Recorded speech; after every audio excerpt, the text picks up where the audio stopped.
Alors, Bezrat Hashem dit Rabbi Shimon Bar Yochai, Trena Ame Achlou Israël. En Israël, pendant 40 ans, on mangeait 2 sortes de pain. Il dit ici, Kad Nafku Mitzrayim, Achlou Matzah Lechemoni. Quand ils sont sortis d'Égypte, ils ont mangé de la matzah, pain de pauvreté. Quel matzah ils ont mangé? Rashi nous explique dans le Chumash. Quand ils ont fait le soir, le seder de Pesach avec l'agneau de Pesach et tout ça, il leur restait quelques bouts de galettes. Qu'est-ce qu'ils ont fait avec les bouts de galettes? Ils l'ont ramassé, mis dans un sac, et ils ont mis sur le dos, ils sont sortis avec. C'est de là qui vient la coutume. Il y a certains qui ont la coutume le soir de Seder. Et c'est ça, ils mettent comme un petit truc sur le dos de matzah, et ils disent où vous allez, on va en Israël avec tout ça. Okay? Maintenant, ça c'était vrai, la sortie d'Égypte. Ce petit bout, Hachem a donné une bracha dans ce petit bout, des petites miettes, c'est pas des miettes, c'est des petits bouts de galettes. Il leur en suffit pendant 1 mois. Ils ont mangé pendant 1 mois ce petit morceau. Okay? Et ils ont mangé, Rashi fait un calcul, 61 repas. Matin et soir, pendant 30 jours, 61 repas. Arrivé 30 jours, ça est terminé, et là, ils sont pleins. Comment? On a besoin du pain, on a besoin de la viande. Dieu il dit, pas de problème. Ça, c'est la deuxième partie. Et dans le désert, dit Rashi, Lechem min hashamayim, Dieu leur a envoyé le pain du ciel. Alors, ils ont eu la matzah, et ils ont eu le pain. Le deux pains ils ont mangé. Il dit ici, Valda. Et c'est pour cela, dit Rabbi Shimon Bar Yochai, Korbana de Yomada Na'amayu. Le sacrifice de Shavuot. Où est-ce qu'ils allaient? Ils sont sortis d'Égypte. Où est-ce qu'ils allaient diriger? Sinaï. Pour recevoir la Torah. C'est pour cela. Le sacrifice de Shavuot, il n'est pas du monde animal. Il est du monde végétal. Alors tu leur donnes du pain. Parce que c'est ça la grande chose qu'Hachem leur a donné dans le désert, le pain. Et quel pain? La manne. La manne, c'est le pain des anges. Okay? Il y a le 3e ciel. On a expliqué une fois, il y a 7 cieux. Dans le 3e ciel, qui s'appelle Shehakim, les anges, ils font moudre la manne pour les anges. Les anges, ils mangent la manne. Parce que c'est 100% mangé, il n'y a pas de déchets dedans. C'est 100%. C'est pour ça, à un certain point, ils commençaient à se plaindre. Est-ce qu'un homme, il est possible pour lui de ne pas les soulager? C'est dangereux. Mais ils n'ont pas compris que la manne, il n'y avait pas de déchets. Tu te soulages de tout le déchet du manger que tu fais rentrer, alors tu te soulages. Tu enlèves les déchets. Mais la manne, il n'y avait pas de déchets. Tu pouvais aller 40 ans sans aller une fois à la toilette. Okay? Et là, ils se sont posé des questions. C'est pas possible.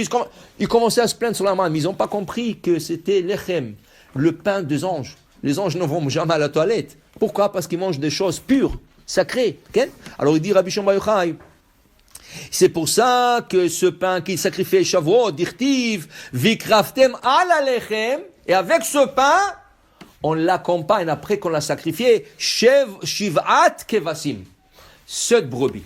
D'abord le pain, le sacrifice du pain. Une fois que tu as emmené ce pain, tu emmènes 7 brebis avec. Il dit ici, Deda'ihu na'ama d'arkimu ba Israël. Ce pain donnait la chokhma. Pourquoi ce pain? Pourquoi ce pain? Pourquoi Dieu ne les a pas fait un miracle que le blé a poussé dans le désert? Regardez, il y avait tellement de miracles. Dieu leur a fait de l'eau, il leur a donné de l'eau dans le désert. Il aurait pu donner aussi il aurait pu donner le blé. Le Tosfot, la Gemara d'Omenachot, il nous explique, Tosfot dit que dans un pays, au temps de Tosfot, il y a 1000 ans, dans un pays, il y avait de la pluie de graines de blé. La pluie de graines de blé, ça veut dire qu'il y avait de la pluie qui est tombée, et dans la pluie, il y avait plein de... Le parterre se remplit de graines de blé. Rachid pose la question, comment c'est possible? Comment c'est possible? Dit Rachid, c'est qu'est-ce qui est arrivé? Il y avait un bateau qui a coulé en mer.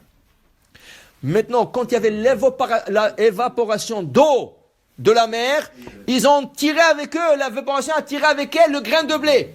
C'est monté dans le nuage, resté là-bas, la pluie est descendue, c'est descendu avec de graines de blé. Ça, c'est pas miracle. C'est miracle, mais pas vraiment. C'est phénomène naturel, dit Rachid. Mais Hachem aurait pu faire miracle. Ils avaient du nuage. Chaque matin, il leur envoie une quantité de blé. Ils font. Pourquoi il leur a donné ce pain? Pourquoi la manne? Pourquoi la manne? Dit le Zohar, tu sais pourquoi la manne? Parce que la manne donnait chokhma. Tu mangeais la manne, tu devenais hacham. Okay? Il y a du manger qui te donne la chokhma, il y a du manger qui te donne la stupidité. Okay? Pourquoi on ne mange pas tous les animaux non kochers? Ça donne la cruauté. la stupidité, tout ce que tu veux. Venit metem bam. La Gemara dit, altikra venit metem, vous allez vous impurifier. Venit tam tam tem, vous allez devenir stupide en mangeant du non-kosher.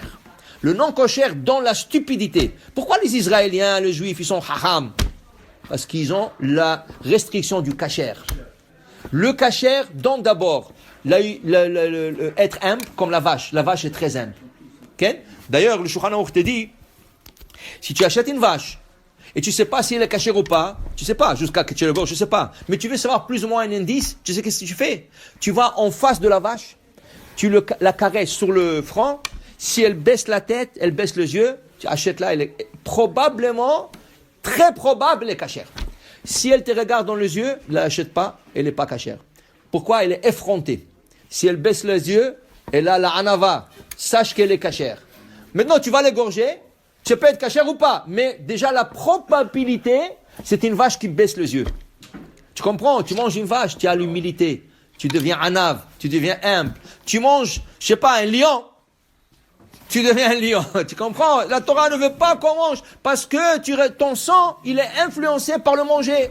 Okay? Alors la Torah te dit, ce pain qu'il leur a donné, ça leur donnait la chokhmah. Tu mangeais, tu recevais la chokhmah extraordinaire. Alors c'est pour ça que cette manne et pas le blé normal, parce que Hachem voulait justement qu'ils ont la chokhmah pour apprendre de la Torah. Baruch Adonai le'olam, amen ve amen.